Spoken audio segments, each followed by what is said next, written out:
चलिए, तो कह रहा है कि जनसंख्या विस्फोट के परिणाम क्या हुए, यानी कि जनसंख्या विस्फोट के अगर हम परिणाम की बात करेंगे तो भारत में जो जनसंख्या वृद्धि हुई है उसके निम्नलिखित परिणाम हुए। कौन कौन से? पहली चीज क्या है? वैसे तो बहुत सारे हैं लेकिन कुछ यहाँ पर हम आपको बता रहे हैं। पहला है खाद्य आपूर्ति की समस्या, दूसरा क्या है? स्वास्थ्य एवं चिकित्सा सेवा समस्या, और तीसरा है प्राकृतिक संसाधनों की समस्या, चौथा है शिक्षा व्यवस्था की समस्या, और पांचवा है रोजगार की समस्या। क्लियर? तो पहले में चलते हैं। कह रहा है कि भारत में जैसे जैसे क्या हुआ, जनसंख्या वृद्धि होती गई तो जो खाद्य आपूर्ति की समस्या है, लोग बढ़ते चले गए। भोजन का क्या हो गया कि भोजन का रेशियो यानी कि जो खाद्य पदार्थ है वो उसी रेशियो में उत्पन्न होने लगे और जनसंख्या क्या होती गई, वो बढ़ती चली गई। तो अब क्या हो गया कि भोजन ठीक रूप से मैंने पर्याप्त रूप से लोगों को मिलना बंद होने लगा। तो इसी को हमने कहा क्या कि बढ़ती हुई जनसंख्या का एक रीजन यह भी हो गया कि जब जनसंख्या बढ़ी तो भोजन लोगों को ठीक से नहीं मिल पा रहा था, तो उसे हम कह रहे हैं कि खाद्य आपूर्ति की समस्या। तो देख लीजिए, जनसंख्या वृद्धि के कारण हमारे देश में खाद्य आपूर्ति की गंभीर समस्या उत्पन्न हुई तथा जनसंख्या वृद्धि के अनुपात में, मतलब कि जितनी तेजी से जो रेशियो रहा जनसंख्या के बढ़ने के, तो उस अनुपात में खाद्य सामग्री कम उत्पाद हुआ, यानी कि खाद्य सामग्री का उत्पादन कम हो गया। तो कम होने के कारण लोगों को खाद्य सामग्री की कम मात्रा ही क्या हो रही थी, उपलब्ध हो रही थी। तो यह भी क्या हुआ, खाद्य आपूर्ति एक कारण बन गया जनसंख्या वृद्धि का। नंबर दूसरी चीज, स्वास्थ्य एवं चिकित्सा सेवा समस्या। चूंकि हमारे देश में अस्पतालों की संख्या में क्या है, कमी है। बहुत सारे अस्पताल हमारे देश में नहीं है, मतलब वैसे तो बहुत सारे हॉस्पिटल हैं और बहुत बड़े बड़े हैं, लेकिन कह रहा है कि अगर हम जनसंख्या के दृष्टिकोण से देखेंगे, समझ रहे हैं ना, जनसंख्या के दृष्टिकोण की बात कर रहा है कि देश के अस्पतालों की संख्या क्या है, अस्पतालों की संख्या कम होने के कारण सभी को गुणवत्तापूर्ण मतलब अच्छा स्वास्थ्य, मतलब गुणवत्तापूर्ण पर्याप्त स्वास्थ्य सेवा नहीं मिल पा रहा है। तो जिस तरीके से लोगों को स्वास्थ्य सेवा मिलनी चाहिए वह नहीं मिल पा रही है। क्यों? क्योंकि जनसंख्या के आधार पर अगर देखा जाए तो जनसंख्या बहुत ज्यादा है, उस आधार पर चूंकि अस्पतालों की संख्या कम है, तो अगर उस आधार पर अस्पतालों की संख्या कम हो रही है तो गुणवत्तापूर्ण स्वास्थ्य सुविधाएं लोगों को नहीं मिल पा रही हैं।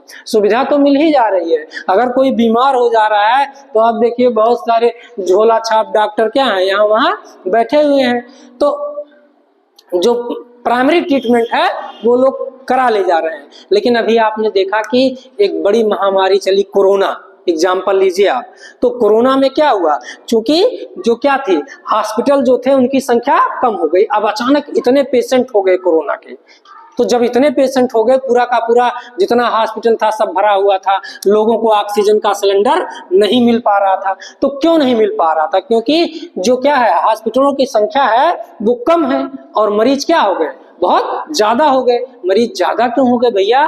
क्योंकि भारत में जनसंख्या बहुत तेजी के साथ बढ़ी है। तो जब जनसंख्या बहुत तेजी के साथ बढ़ रही है और नए हॉस्पिटल नहीं खुल रहे हैं तो क्या होगा कि जब कोई महामारी आएगी कोरोना जैसी, तब लोग क्या होंगे, सड़कों पर इधर उधर पड़े रहेंगे बिना सिलेंडर के। आपने देखा कि जिस तरीके से कोरोना ले लोगों को, लाखों लोग कोरोना में मारे गए, कई लाख लोग मारे गए जिनका कि इलाज ही नहीं हो पाया, बिना इलाज के ही वो मर गए। तो उसका सबसे बड़ा रीजन क्या रहा? बढ़ती हुई जनसंख्या। तो बढ़ती हुई जनसंख्या, इतनी बढ़ रही है जनसंख्या कि उतनी हॉस्पिटलों की संख्या कम है और जनसंख्या में बहुत तेजी से वृद्धि है। तो वही कह रहा है क्या कि स्वास्थ्य एवं चिकित्सा सेवा की समस्या, मतलब कि भारत में बढ़ती हुई जनसंख्या के कारण चिकित्सा सेवा की भी समस्या हो गई। अर्थात इसका मतलब हो गया कि हॉस्पिटलों अर्थात अस्पतालों की संख्या कम होने के कारण सभी व्यक्तियों को गुणवत्तापूर्ण चिकित्सा स्वास्थ्य सेवा नहीं मिल पा रहा है। क्लियर? इसी को हम कहते हैं क्या कि स्वास्थ्य एवं चिकित्सा सेवा में समस्या। उसके बाद अगला पॉइंट है प्राकृतिक संसाधनों की कमी। तो जितने भी अब देखिए कह रहा है प्राकृतिक संसाधनों की कमी, जनसंख्या विस्फोट के कारण प्राकृतिक संसाधनों का दोहन बहुत तीव्र गति से हो रहा है। जितने भी प्राकृतिक संसाधन हैं, प्राकृतिक संसाधन जैसे आप देखेंगे वृक्ष है ना, तो वृक्ष क्या करता है, ये ऑक्सीजन को प्रोवाइड करता है ना। कहते हैं सरकार जो है वो वृक्षारोपण कराती है, आपने देखा होगा सड़कों के चारों तरफ कराती है ना, सड़कों के किनारे किनारे, और उस पर लिखा रहता है एक वृक्ष क्या है 10 पुत्रों के समान। माने अगर एक वृक्ष लगाए थे वो, तो जान लो कि तुम्हारे 10 पुत्र हो गए। उसका रीजन यह नहीं है कि आपके 10 पुत्र हो गए, उसका मतलब हो गया क्योंकि ये जो ग्रीन प्लांट है वो क्या करता है, वो ऑक्सीजन प्रोवाइड करता है। क्या करता है, ऑक्सीजन प्रोवाइड करता है, और ऑक्सीजन जो है वो हमारे लिए क्या है, वह जीवन का स्रोत है। तो अब हम क्या करेंगे, जब जनसंख्या बढ़ेगी तो प्राकृतिक संसाधनों का दोहन करेंगे, यानी कि डिफॉरेस्टेशन करेंगे। डिफॉरेस्टेशन समझ रहे हैं ना, वनों की कटाई करेंगे, वनोन्मूलन कहते हैं। तो क्या करने के लिए, चूंकि जनसंख्या बढ़ रही है तो उनको रहने के लिए आवास की जरूरत है ना, तो आवास बनाएंगे कहाँ, उसके लिए प्लेसमेंट चाहिए। तो जब प्लेसमेंट चाहिए तो क्या करेंगे, जो बाग बगीचा है वहां जाके बसना शुरू करेंगे गांव के लोग। तो अब बाग काटेंगे ना, धीरे धीरे क्या करेंगे, वन को काटेंगे। तो जैसे जैसे वृक्षों की कमी होगी तब क्या हो जाएगा कि जो नेचुरल इकोसिस्टम है वह नेचुरल इकोसिस्टम क्या हो जाएगा, मनुष्य क्या कर रहा है, नेचुरल इकोसिस्टम को आर्टिफिशियल इकोसिस्टम में कन्वर्ट कर रहा है। तो जब कन्वर्ट करेगा तो उसका परिणाम क्या होगा, बुरा होगा। बुरा क्या होगा कि जो इन्वायरमेंट में क्या है, गैसों का संतुलन है वो बिगड़ जाएगा। तो बढ़ती हुई जनसंख्या के कारण जो प्राकृतिक संसाधन थे वह भी धीरे धीरे नष्ट होने लगे। तो जब नष्ट होने लग रहे हैं तो इसका मतलब कि प्राकृतिक संतुलन भी बिगड़ने लगा है। और जब प्राकृतिक संतुलन बिगड़ेगा, यानी कि वन को आप काटोगे तो एक तो वन में रहने वाले जीव जाएंगे, दूसरा क्या हो जाएगा, गैसों का संतुलन एनवायरनमेंट में बिगड़ जाएगा। तो पर्याप्त रूप से आपको ऑक्सीजन नहीं मिलेगा। तो जब पर्याप्त रूप से आपको ऑक्सीजन नहीं मिलेगा तब क्या होगा, श्वसन संबंधी बीमारियां होंगी कि नहीं होंगी।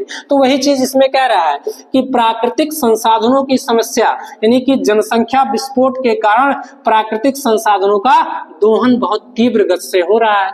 इसमें पृथ्वी का संतुलन क्या हो रहा है, प्रभावित हो रहा है। क्योंकि हमने आपसे कहा ना कि जो नेचुरल इन्वायरमेंट है, जैसे जैसे जनसंख्या बढ़ रही है तो मनुष्य क्या कर रहा है, 150 वर्षों को अगर नोटिस करेंगे तो 150 वर्षों से मनुष्य ने 200 वर्षों से क्या किया है, नेचुरल इन्वायरमेंट को क्या कर दिया है, आर्टिफिशियल इन्वायरमेंट में कन्वर्ट करने की कोशिश की है। तो उसका क्या होगा, पूरा का पूरा जो इकोसिस्टम हो उससे प्रभावित होगा, यानी कि प्रकृति का भी संतुलन बिगड़ेगा। तो आप नोटिस कर रहे होंगे जब हमको वर्षा की जरूरत है तो होता ही नहीं, या तो भारी वर्षा हो जा रही है, या तो बारिश ही नहीं हो रही है, या तो बहुत ज्यादा धूप हो रही है, या तो हो ही नहीं रही है। तो नेचर का संतुलन अपने आप बिगड़ रहा है। क्यों बिगड़ रहा है, क्योंकि जनसंख्या में बहुत तेजी से वृद्धि हो रहा है, और जनसंख्या में वृद्धि होने के कारण जो प्राकृतिक साधन है, संसाधन है, उनका हम लोग क्या कर रहे हैं, दोहन कर रहे हैं। दोहन समझ रहे हैं ना, तो दोहन कर रहे हैं। तो वही कह रहा है कि साथ ही साथ स्वच्छ पेयजल की भी उपलब्धता नहीं हो पा रही है। वैसे भी अगर हम देखेंगे तो संसार का 3/3 भाग क्या है, जल ही जल है। लेकिन पृथ्वी पर केवल 10% आबादी ऐसी है जिसको कि स्वच्छ जल पीने के लिए मिल रहा है। लोग क्या कर रहे हैं, अब देखिए, और पानी जो गंदा पानी है, अगर फ्रेश वाटर नहीं मिल पा रहा है तो गंदा पानी पीने से ही सारी समस्या हो रही है। तो इसलिए अब लोगों के पास क्या है कि लोग, आप देख रहे हैं कि बहुत सारे लोग इस तरीके का जो है बिजनेस चालू कर दिए हैं, वाटर सप्लाई करते हैं ना, और हम आप जैसे जो लोग हैं वो क्या करते हैं, उस जल को खरीदते हैं और खरीद करके उसको पी रहे हैं कि नहीं पी रहे हैं। तो इसलिए पी रहे हैं क्योंकि उनको क्या चाहिए, स्वच्छ पेयजल चाहिए। क्या चाहिए, स्वच्छ पेयजल चाहिए। तो वही चीज कह रहा है कि चूंकि पृथ्वी का संतुलन जो है प्रभावित हो रहा है, साथ साथ स्वच्छ पेयजल भी उपलब्ध नहीं हो पा रहा है। क्यों, क्योंकि प्राकृतिक संसाधन की समस्या धीरे धीरे बढ़ती जा रही है जैसे जैसे जनसंख्या बढ़ती जा रही है। अगला पॉइंट आइए, शिक्षा व्यवस्था की समस्या। ठीक है, अब शिक्षा व्यवस्था की समस्या क्या है? जनसंख्या बढ़ने के कारण, ठीक है, देखिए कह रहा है शिक्षण संस्थाएं कम होने के कारण, बढ़ती हुई आबादी के कारण बच्चों की पढ़ाई के लिए प्रवेश मिलना कठिन हो गया है। क्योंकि पॉपुलेशन बहुत तेजी के साथ बढ़ रहा है और शिक्षण संस्थाएं क्या हैं? कम हैं। ऐसी शिक्षण संस्थाएं, में हाई लेवल की शिक्षण संस्थाओं की बात